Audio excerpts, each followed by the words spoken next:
Welcome, everybody.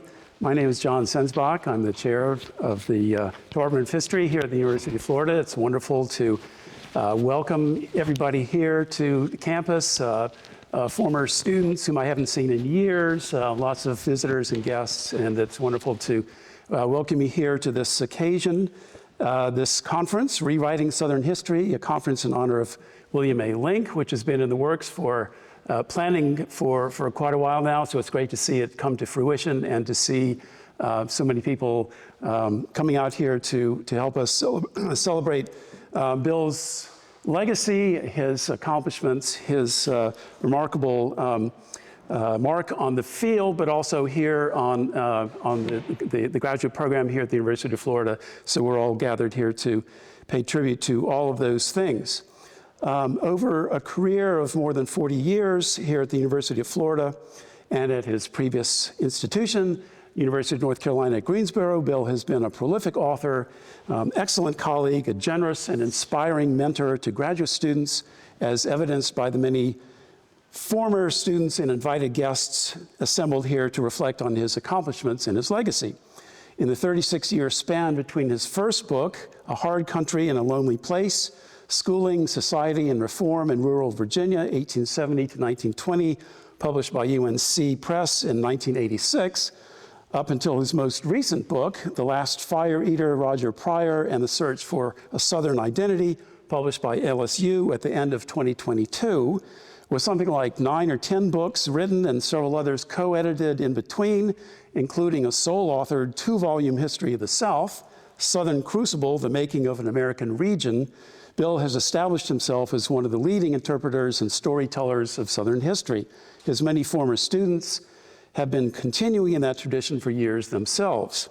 It's only fitting then that the participants in this conference use the occasion of honoring Bill to take a hard look at the field of Southern history and ask what's been written, what's yet to be written, and what's yet to be rewritten. Here to give us her sense of the state of the field is our keynote speaker, Michele Gillespie, who knows a thing or two about Southern history herself. She's Presidential Endowed Chair in Southern History at Wake Forest University, where she's also served as Provost since 2022, a position she assumed after 7 years as Dean of the College of Arts and Sciences. After receiving her PhD from Princeton, Professor Gillespie taught at Agnes Scott College before joining the faculty at Wake Forest in 1999. She's published 2 books, Free Labor in an Unfree World, White Artisans in Slaveholding Georgia, 1789 to 1860, and Catherine and R.J. Reynolds, Partners of Fortune in the Making of the New South, along with many articles and book chapters. One of Professor Gillespie's most enduring marks on the field of Southern history is as an editor. She's co-edited 10 books on race, gender, class, and political economy in the American South between 1780 and 1930. Just a few of those titles include The Devil's Lane, Sex and Race in the Early South, co-edited with Catherine Clinton, Neither Lady Nor Slave, Working Women of the Old South, co-edited with Susanna Delfino, and North Carolina Women, Their Lives and Times, co-edited with Sally McMillan.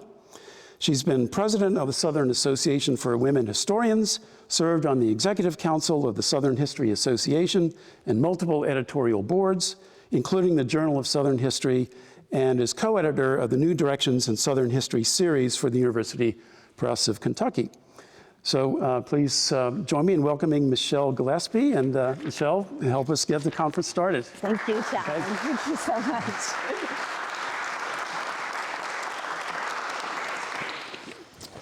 It's wonderful to see you all on this incredible occasion. It's wonderful to have an opportunity soon to catch up with old friends, and I'm very, very honored to be here.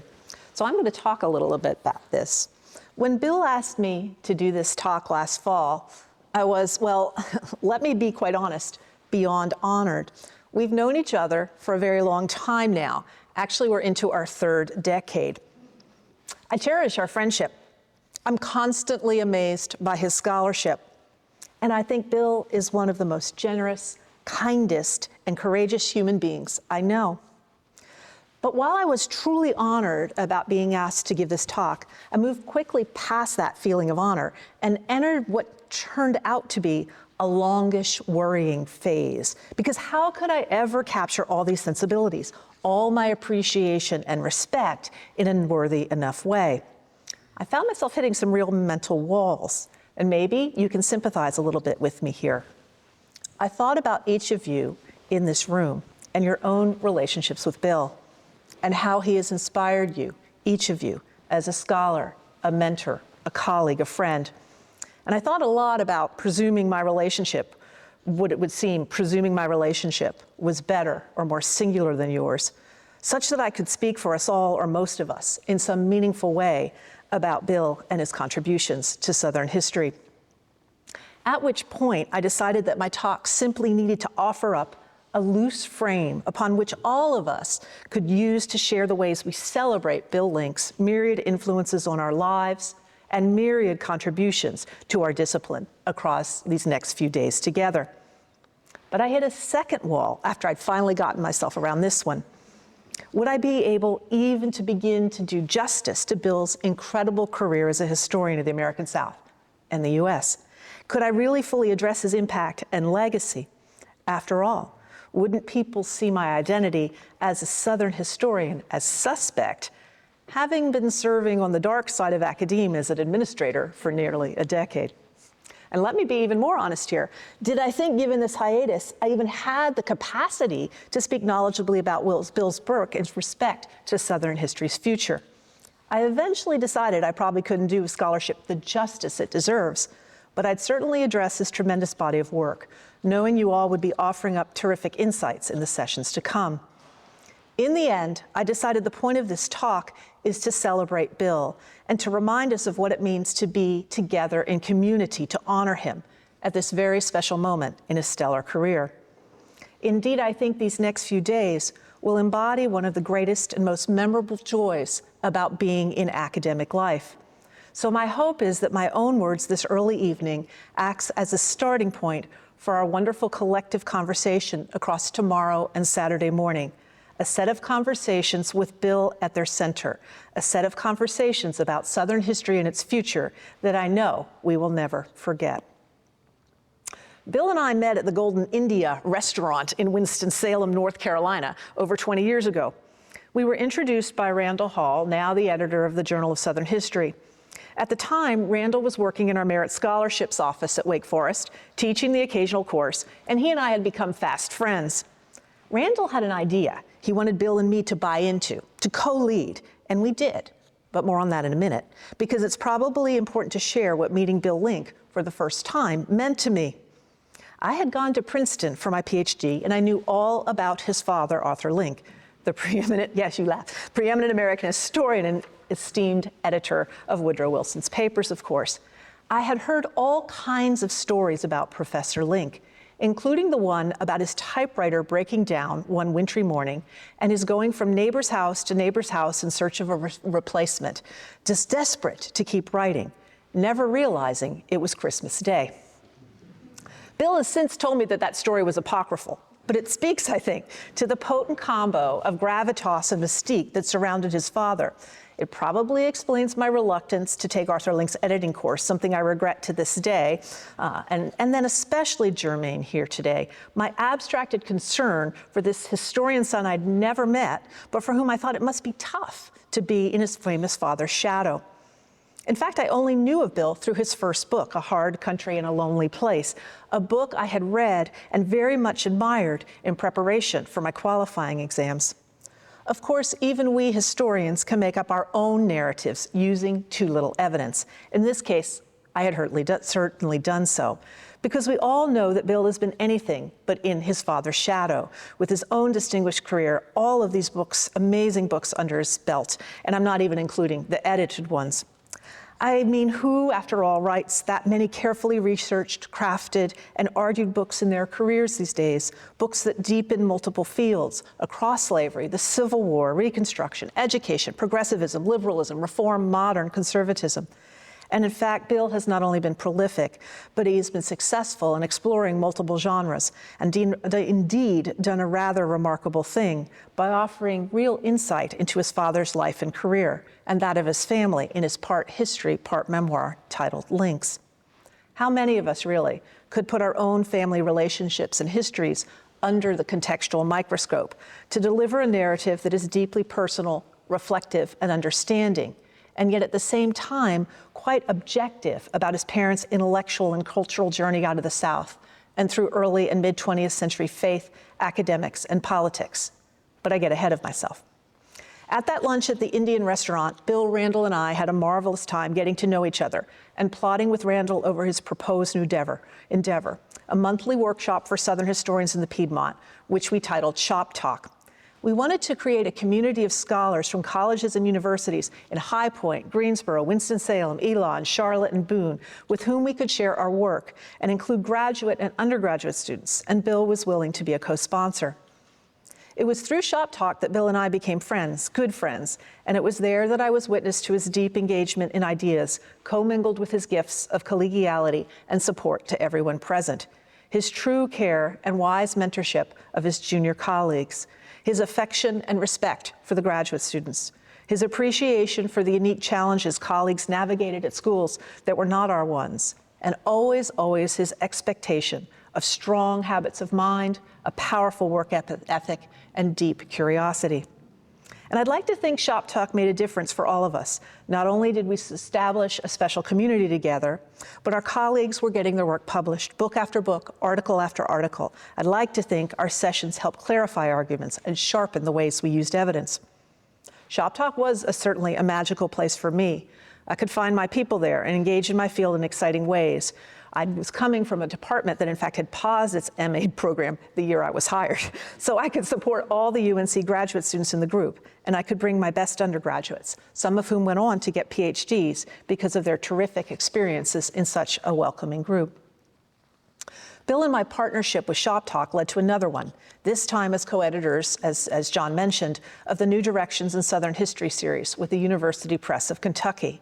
You have only to look at the 32 titles since 2009 in that series to see Bill's influential hand. The series let us support young scholars, turning their fine theses into important first books and getting tenure with them. And it included publishing new kinds of Southern histories by established scholars. Chuck Holden's book on academic freedom in the UNC, a tellingly important topic, of course, in this very moment, and Paul Escott's book on the future of Civil War scholarship, just offer two such examples. Some of my favorite series-related conversations with Bill have been about finding the right external readers for the manuscripts, wondering whether the folks we'd approached would ever get their manuscripts completed.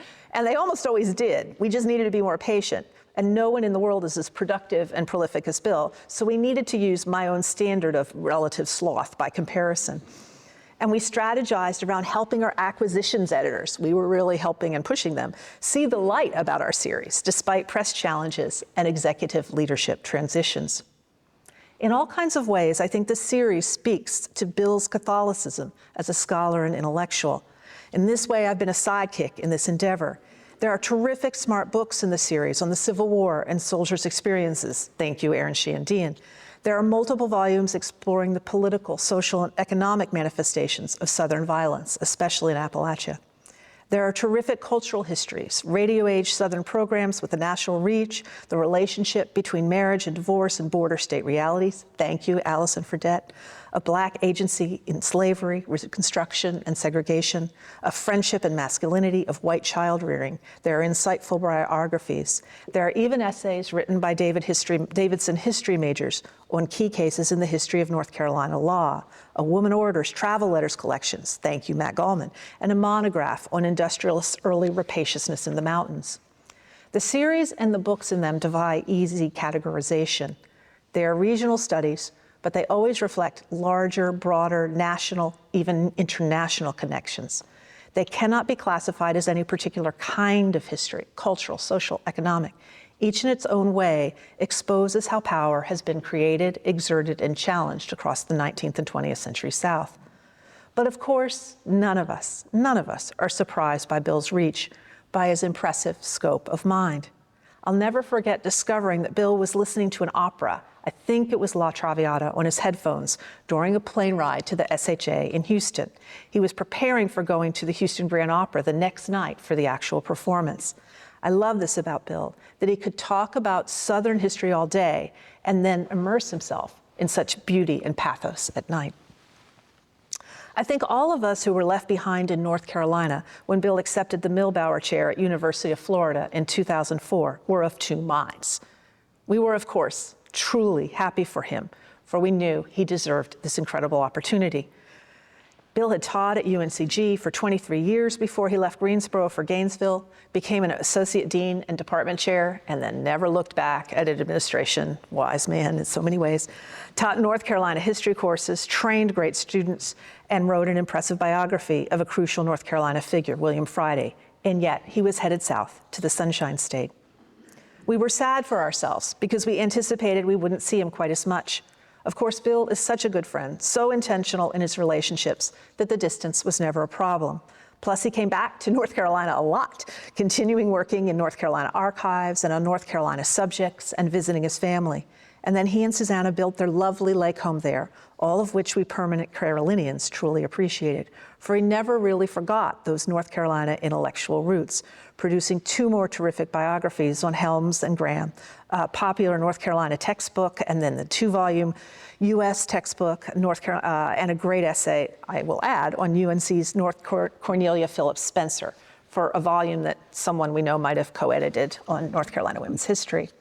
His North Carolina roots aside, it is astonishing to think about all that Bill has accomplished with his Milbauer Chair, the kind of reach he has been able to make across the field, and indeed across the pond, to fold our British colleagues into our conversations and to learn from them too. He's been so thoughtful about using his Milbauer resources to make sure his graduate students and colleagues have had the best opportunities imaginable to interact with scholars working on all kinds of cutting-edge topics. And he has really been setting the stage for exciting new kinds of history, from scholars like Pippa Holloway and Peter Carmichael, to name just a few. A decade or so, I had the chance to do a lecture here as I was finishing up the dual biography of Catherine and R.J. Reynolds. Not only did I receive great feedback that helped make my book better, but I got to see yet again the incredible commitment Bill makes to his grad students. That visit meant that I got to spend time with them informally, and it gave me an opportunity to get to know then graduate student Allison Fredette and her thesis project, and later on to get to be one of her champions from the sidelines as she earned her career and entered the ranks of an accomplished junior scholar. I've been so thrilled at her leadership and example, including her role as Secretary-Treasurer for the Southern Association for Women Historians, a role I once had, and I'm ever grateful to Bill for introducing us. I know other colleagues in this room can speak to these same kinds of welcome relationships with our next generation of talented Southern history scholars, and we can marvel at Bill's Yenta-like qualities in figuring out these matchups. Thank you, Bill, truly, for making these special relationships happen. And in the same light, let me also applaud Bill for his longtime commitment to the SAWH, including his sponsorship of a conference celebrating its 50th anniversary, which resulted in a book of essays that commemorates the SAWH's past and speaks to the bright future of Southern women's and gender history. His commitment to this organization that is also about nurturing the next generation of women scholars underscores his recognition of the challenges women and BIPOC faculty face in academia still today, and his desire to support structures that mitigate against them. And this is another area where Bill invites us into his life, and we come to understand his most important influences, because we all know that Susanna is amazing in her own right, a brilliant mind, a wonderful human being whom we love to spend time with. And we know that Bill and Susanna's love for their three exceptional daughters, Josie, Maggie, and Percy, and those grandsons too, knows no bounds. I've always thought that Bill's special commitment to the SAWH underscores what it means to be the husband of an accomplished feminist and the father of three incredibly accomplished daughters. He models not so much work-life balance, because there is no such thing per se, but the true integration of his personal and professional identities. And to that end, Bill is as interested in hearing about our families as he is in our work, for which I am always grateful. All of this is to say that Bill is a keen observer of the human condition. I have cherished the meals, the coffees, the phone conversations, sometimes just us, sometimes with tables full of people, when we have gotten to talk about and often laugh ruefully about what we are seeing unfold around us. The messy humanness of us all as Southern history colleagues, in our departments and schools, at conferences and in our field, and through all the politics, big and small. And always, Bill is so happy, so supportive of his colleagues at all stages of their career, but especially of his junior colleagues and graduate students as they make their way in the profession, giving their first talks, getting their first publisher, interviewing for their first jobs, and securing tenure. I know that he sees this work as mission, that he is helping smart, dedicated young scholars and the students they impact and the institutions they serve to make a true difference in the world. I've often wondered what it would have been like to have a graduate advisor as dedicated to student success as Bill. Well, Bill has been a wonderful mentor to me, and I know to all of you but certainly to me across my own career. I'm especially mindful of the time he gave me feedback on a talk I was turning into an essay, as it made me acutely aware of why he has been such an outstanding grad advisor.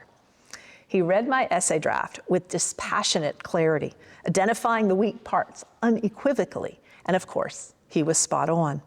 It was the tightest, cleanest feedback I'd ever received, and it improved my essay substantially. This experience made me recognize how Bill's powerful combo of strong support and high expectation has produced truly talented, centered, generous young scholars with similar standards, the 1-2 punch of truly strong scholarship and truly collegial behavior. There can be no question that Bill's strategic use of his Milbauer lectureship has had a big impact on Southern history as a whole, linking developing and maturing fields, new methods, emerging and senior scholars. His leadership has meant that these programs have provided a wonderful scaffolding for Southern history for nearly 20 years and will impact the field for decades to come through the scholarship and careers he's launched. Perhaps, though, what Bill and I share most as historians is a respect for and an enjoyment of and a sense of purposefulness about writing biography. The genre, of course, is a contested one. Many in the humanities, not just historians, look upon biography as the seamy side of scholarship, if they even consider it scholarship at all. Lots of thesis advisors and press editors still advise young scholars against venturing there. Why is that? Certainly biographies can have their weaknesses, especially when the biographer is a hagiographer, relying so exclusively on the subject's own perspectives and accounts of key events and decisions that the book becomes a thin celebration of a life, lacking all skepticism and contextualization. Then there is the obvious problem that most biographies have been about powerful, wealthy people about whom there's an abundance of sources, such that these biographies wind up reifying the already reified. Traditionally, the genre has indeed largely, and one could even argue systematically, excluded people with less or different kinds of political, cultural, and economic capital. And in our field, this is especially true. Biographies are either scarce or fraught, certainly before the 20th century, because so many of the actors, Black Southerners, women Southerners, poor Southerners, have had virtually no voice, no resources, and therefore so few resources for us to dig into their lives, to give these critical actors their deserved agency. And then there's the really big challenge of biography for all historians, the focus on the one.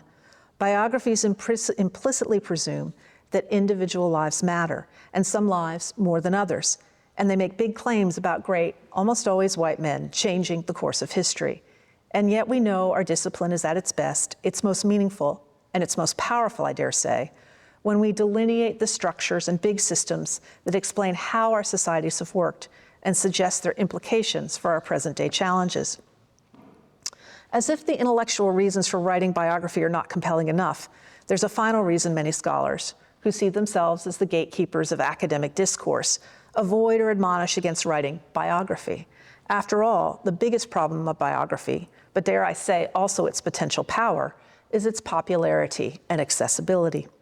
Let's face it, we historians tend to sneer at the journalists who lack our intellectual chops and rigor, but use our careful work to write popular and accessible books that we tend to view as market-driven entertainment, and there's often some truth to our critiques. So why bother writing biography at all, given these withering criticisms? I think we need only to look at Bill's contributions to the genre to get at the why. Bill pursues biography because, By focusing on individuals, he can get at something that is fundamentally important in history and public life. In many respects, his subjects, even Jesse Helms, do not get his biographical treatment so he can cast them as world historical figures. What Bill shows in these books is that Bill Friday, Frank Porter Graham, and the last fire eater, Roger Pryor, all made decisions that made differences, that they wrestled with moral matters, some more so, some less so, and in their individual lives and struggles. All of this reflected something true about the larger world. Bill uses biography as a form of historical narration that lets him, as the author, and invites us as readers to get as close to this crucial and idiosyncratic intersection of the person and the world as we can. His telling of these complex and sophisticated stories underscores the intrinsic process of history and each individual's place within it as an agent in it. And let's face it, in these challenging, impossible times in some ways, we need these kinds of biographical contributions to make sense of people's agency, good and bad, in our society right now. As we come together here at the University of Florida in brand new President Ben Sasse's first week, as the governor rallies his supporters with a slew of new bills for the March legislature to further impede deep learning about the past, critical thinking about the present, new knowledge making, diversity, equity, and inclusion curricula, programs, and books in our schools and libraries, all to secure more supporters for his presidential election bid, I would argue that informed, compelling writing about that intersection of the person and the world is one of the main opportunities we have to leverage history into more civic responsibility, ethical behaviors, and actions in public engagement shaped by integrity. Now, tomorrow, Chuck Holden will really dig into Bill's 3 North Carolina biographies. So what I want to do today is just to consider them briefly as primers for this current moment in American higher education. Since we all know American colleges and universities, and especially public universities, are under siege from conservatives eager to expunge the documented past as political fodder to secure more power. While such conservative attacks are certainly not new to higher ed, the challenges seem particularly acute and intractable right now, and we are all watching what's happening here very closely. And those of us who pray we can keep these kinds of state leaders elsewhere. We can keep these kinds of rabid state leaders elsewhere with their societally devastating anti-education agendas and their outright disdain for academic freedom at bay. Keep them at bay. To that end, across a long career in which he has been so attentive to the history of higher ed and the challenges and opportunities with educational reform, beginning with his first book and even in his own family history, Bill's biographies carefully situate the leadership and the detractors of the University of North Carolina, not only in the center of higher ed history in America, but in the center of 20th century American political thought. We learn about the legendary social scientists like Howard Odum in the decades before and after World War II, who made UNC into the jewel in the crown of Southern higher ed, and in particular how historian Frank Porter Graham became president of the newly created 3-campus system in 1931, and for nearly 20 years made public culture, public service, and a culture of civic responsibility UNC's ethos through his charismatic, inspirational leadership. Bill shows us that Graham did not shy away from conflict or controversy. The clean-living, faith-driven Graham had confidence in his ability to achieve reconciliation, and he defended the principle of academic freedom, even when it meant putting his beloved UNC in the crosshairs among student radicals and conservative critics alike, ultimately pushing UNC onto a far more national, far more modern stage, making it become a beacon for what Southern higher education could achieve. But while Graham sought interracial understanding, he never seriously challenged segregation, enforcing state laws that banned Black graduate students from enrolling at UNC, all for fear of white backlash. And that sounds all too familiar in some respects, more than a half-century later. William Friday, whose academic career overlapped Graham's presidency, also reconciled the suspicions of the conservative state establishment with the needs of an emerging modern research university. Sincere, full of integrity, no scholar, he worked behind the scenes as a pragmatic idealist to press higher education into service to modernize the economics and politics of the state right across the 1960s, fighting to find a middle ground through conflicts over integration, anti-communism in the Vietnam War, and through an 11-year struggle with the Office of Civil Rights on how to achieve real change in desegregating North Carolina higher education. This impasse would bring Senator Jesse Helms to President Friday's aid in an especially ironic, odd twist of fate. For Helms, Friday's program of expanded access to statewide higher ed, coupled with improving HBCUs, was the best approach. It was the best approach, not so much because it was the right thing, the ethical thing, the moral thing to do on behalf of racial equality. What really mattered to Helms was getting the federal government off UNC's back. Reading these carefully researched, complex biographies of Friday, Helms, and Graham, and again, I'm sorry, in this talk, I'm not doing justice to their nuance here, but they invite us to steer hard at our current moment, to demand more of our political, civic, and educational leaders, acknowledging we are in a confused, chaotic, regional, and indeed national drama right now, and perhaps need to demand more of ourselves as agents of change in our own right. We can press Bill on this later, but I think he writes biography, whether of largely admirable liberals carefully situated in their own time and culture, or heinous-minded conservatives who use racist invective to score more power, even if it means forming unlikely alliances, to explore and explain the complex constructions of political ideologies in men's minds, and to trace their signal contributions in all their uniqueness and at the same time their representativeness in Southern history and politics. I think Bill also writes biography so he can engage broader audiences who are starved for informed meaning-making. And finally, I think Bill writes biography to wrestle with and help his readers wrestle with the challenges of leadership, of what constitutes acting with character in certain kinds of historical moments, and what those decisions look like and how to understand them with the benefit of a superb historian's context and perspective. There is much more I could say about Bill's scholarship and its significance for Southern history's future, but I know we'll be talking about his work across the sessions tomorrow and hearing Bill's own reflections on Saturday. So I want to close out my talk this evening by addressing Bill's leadership, character, and courage, a sub-theme I hope you've picked up on throughout my remarks. Certainly we can point to his presidency of the Southern Historical Association as a leadership pinnacle. The fact that the SHA's opening plenary focused on felon disfranchisement, that Bill's presidential address examined the dilemma of Southern liberalism, and that the Saturday night session explored how we as teachers and scholars can make history work, as the session was titled, by bringing what we do into the public eye, all underscore Bill's powerful moral compass and the ways it has played out in his life and work. It seems to me Bill has always had one foot firmly planted in academe and the other in public life.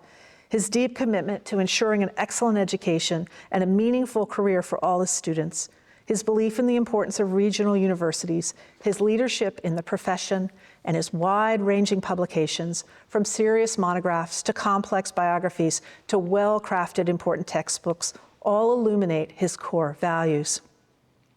But these days, when dangerous rhetoric is increasingly turning into dangerous actions in this particular place, at the University of Florida, at New College, with the AP board across the country, when legislators seek to overturn the purpose of higher ed in a democracy, Bill has found he must step into public life. By giving witness, by testifying as a nationally renowned senior scholar with an impeccable reputation, he is documenting the denigration of American freedom and conservatives' quest for the erasure of history. Bill, I just want to say I applaud your leadership and courage, and I know all of us are so grateful for the ways you model for us how to be our best historian citizen selves. Thank you. Thanks very much, Michelle.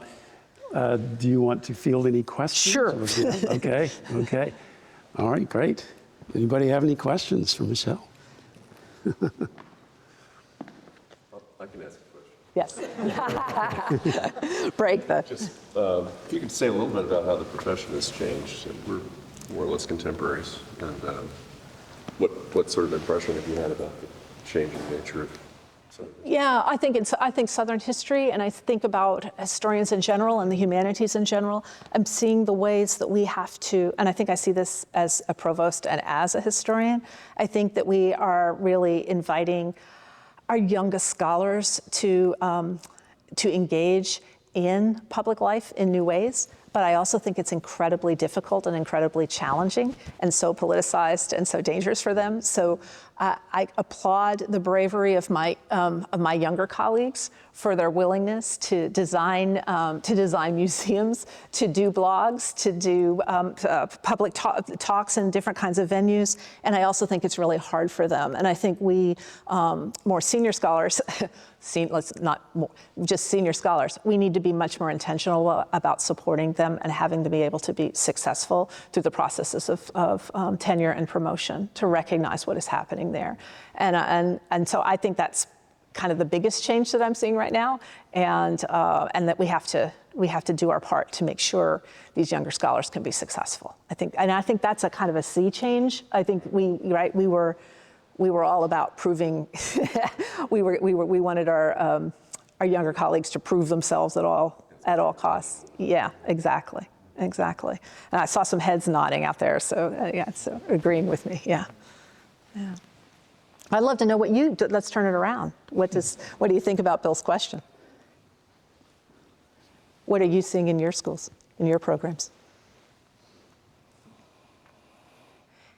And we didn't even talk about COVID, because the other part of this is coming through, right, in a very politicized world, and coming through COVID and what that means as well. Yeah.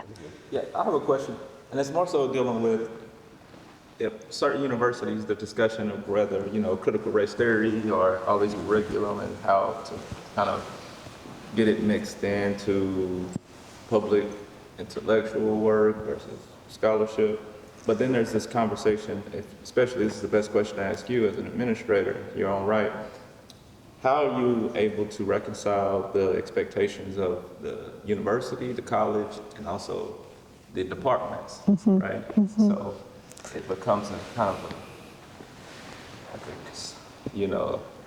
Venn diagram in some ways to try to overlap all this political, economic, and educational interest. And I think the historian in me says we also have to pay attention to the particularities. So whether we're talking about a public university or a private university, and then if we're talking about a state that's particularly red versus one that is purple, versus one that is blue.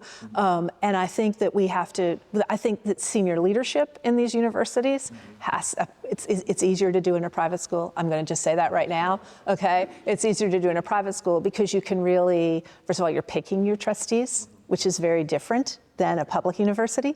So if you're picking your trustees and you want to have political ideological representation, but really you're picking trustees who believe in the liberal arts, right? Who believe in critical thought, who believe in substantive debate, and who believe in the life of the mind and the importance of knowledge in making a difference. So if you can pick your trustees, you're going to be much better off. And even then, I can say in the protection that I have in a private university, I can also say, and I can be really honest about this, that it's the expectation is that we'll pick a middle ground, right? That we'll be moderate about all things. That we'll go down the middle, which can be very, very frustrating, and it also means that what I can say to my faculty might be different than what I would say in a public written down statement. I'll say the same things I say to my faculty to the trustees,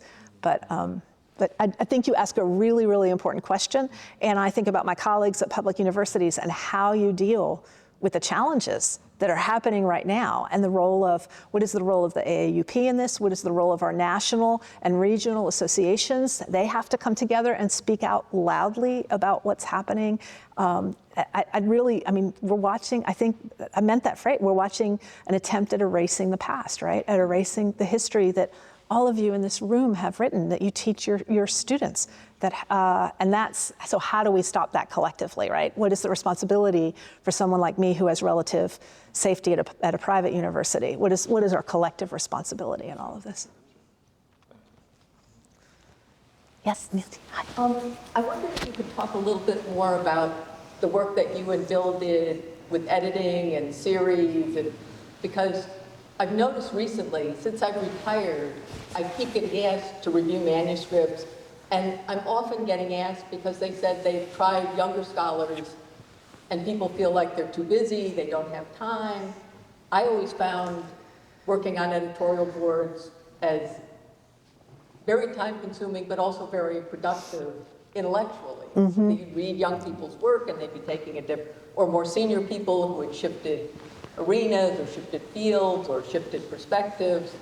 And it felt like an incredible learning experience, but one that took up a lot of time. And now it feels like the time that it takes is considered too much, given that it's not productive in the sense you're usually not getting paid anything, maybe 10 cents an hour if you're lucky reading a manuscript.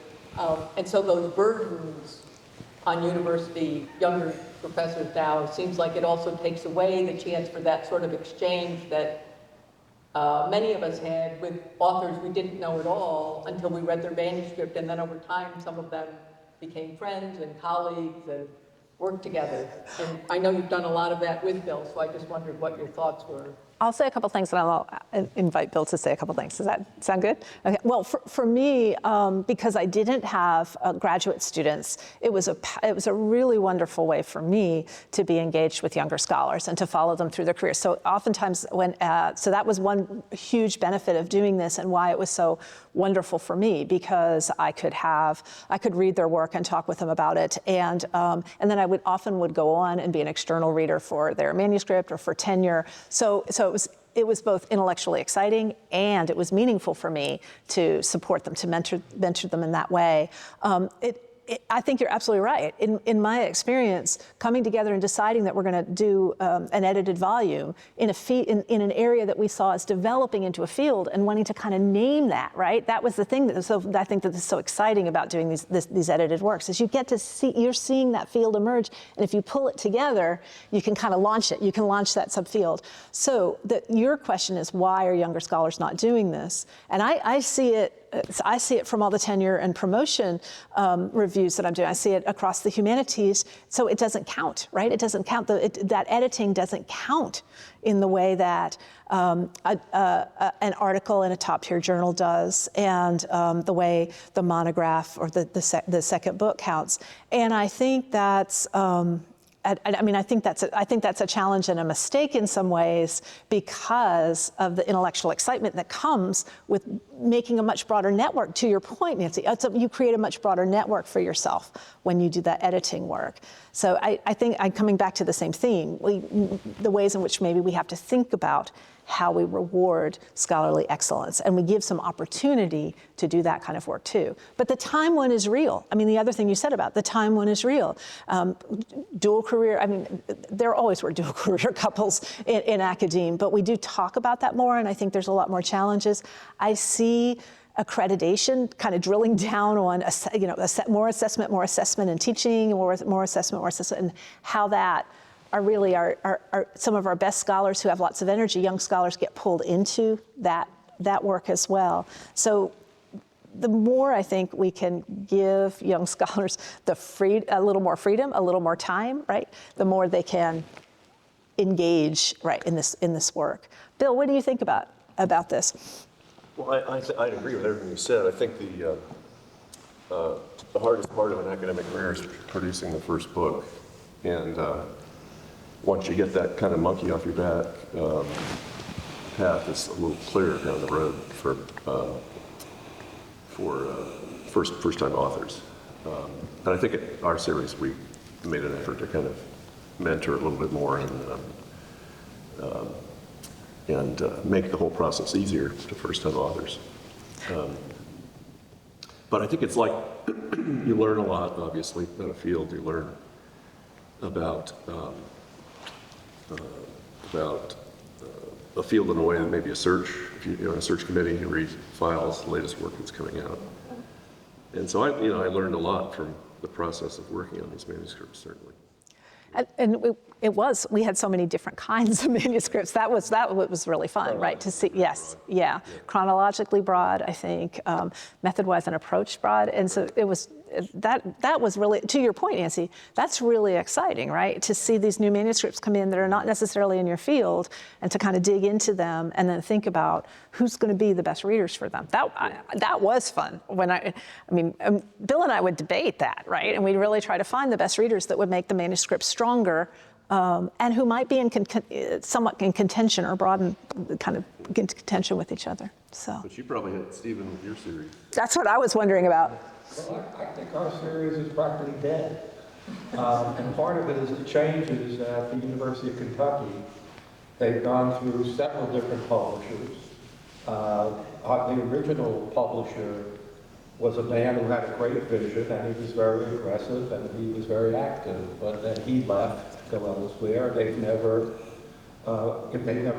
really replaced him in the same way. And we produced, this is a series in 20th century Black and civil rights history, and I think we did great work. Part of it too is who the board is, and they haven't really responded. Several of us have retired, we're still on the board. We don't meet the young people. So it's a crapshoot. I would disagree with my very good friend and say it's not the first book that's hardest. If you're going to a good PhD program and you've got a good That's true. your dissertation will probably get published. It's the second book that's the hardest one to do. And you'll see many people as associate professors, they just haven't produced that second book. But let me say something about Bill, who's now quaking in his boots, thinking that I'm going to roast him. But I'm really not. My name is Stephen Lawson. I've known Bill longer than you, but not as long as Ruth and Marjorie. In 1992, I was hired as from the outside. I was teaching at the University of South Florida, where I had been for 20 years. And I was hired to be head of the history department.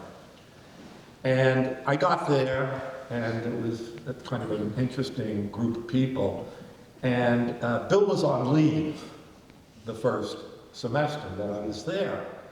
And at that point, I discovered that one of the candidates who I had beaten out, the inside candidate, was Bill. And he could have reacted very differently to my coming in from the outside. But what I did is reached out to him. And in reaching out to Bill, you don't reach out to Bill alone. You reach out to what you mentioned, his family. I mean, I think, Bill has modest talent, let's face it. I've had many conversations with Bill, and I can honestly say that half of them, I don't understand what he's saying. Not because he's erudite, but he's a low talker. He's a Seinfeldian. That's why you got the hearing aid. I have to get hearing aids. And getting the hearing, I still don't understand what he's saying. You said you weren't going to roast. I'm not. Nancy can understand. So we became, interesting, real good friends. And our first effort together, and I'm sure some of you who are in departments will appreciate this, was hiring a new person. And we brought down, it was a women's historian, and we brought down, this was at UNCG, which had been a women's college, but didn't have a women's historian.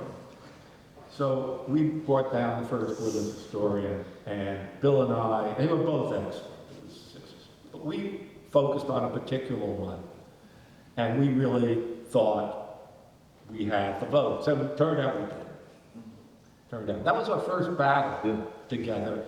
And when you're with colleagues, with the younger folk, what's important is entering into battle with people, because they then become the people you trust, and you should never shy away from them.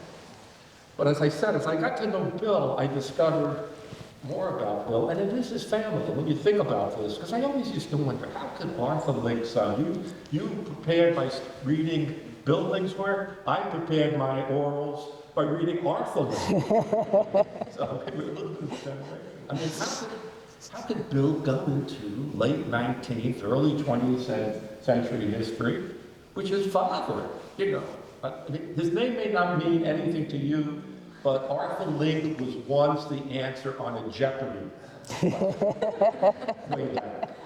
Dean of American History. How can he do that? And I think it reflects both Bill's courage to try to outdo this man who was, you know, he was one of the chiefs of U.S. history, but it was also his mother, Margaret, who kind of humanized Arthur. It was clear I met Arthur then, but also gave Bill the kind of, you know, strength that he needed. And the family within, his brothers, were all so supportive. But I think that family was really very important to him. And then his family, when he became an adult and got married, he married a woman that any human being of the male or female persuasion would be happy to marry this woman. She is a saint. And she's written all of Bill's books.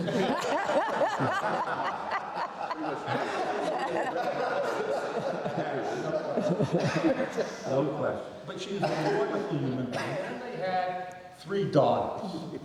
And these daughters today, in adulthood, you know, they look very mature. They were the furthest from it. This is the youngest one here, Josie. And she was a little imp. But the girls, they all reinforced each other. And that family was, you know, on one hand, I didn't have that kind of family. But that family could have been a 1950s sitcom. You know, it really, really was. And I think it's the family that both his, you know, first family and his second family that really created this kind of career and let him sit at that same, not a typewriter, but a computer, like his dad, you know, just pound that stuff out. I still, having known him for 30-odd years, I don't know how he does it. I don't know how he produced all these books. Really quite amazing. But what I would like to ask Bill, if he's such a good guy, that everyone thinks, why did he choose to dedicate to Nancy and me Jesse Hill? That seemed appropriate. Anyway, I love this man. He's not only a wonderful human being and an incredible friend, an incredible father, an incredible husband, but an incredible historian who truly, as you point out, not only nurtured, mentored, and loved his graduate students. So we all appreciate you, Bill, and hug him. He loves you. He loves you.